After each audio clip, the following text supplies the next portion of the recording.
Corona बीमारी एक ऐसा विश्व में आया था जिस पर हम एक गाना लिखे हैं। काल बन के आइल कोरोना कमीना, पसीना हर लोग के छूटे। काल बन के आइल कोरोना कमीना, पसीना हर लोग के छूटे। भइल चाइना में ये कर जनमवा, ऐसे ग्रसित बा दुनिया जहनवा।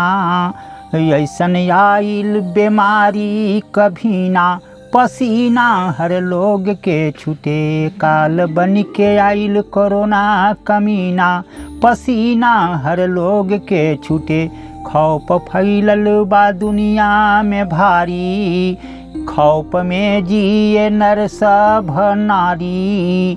लाखों जिंदगी के कोरोना है छीना, पसीना हर लोग के छूटे। सोचे ब्रिज मोहन ठीक कबले होई, यह बात सोचे मन में सब कोई।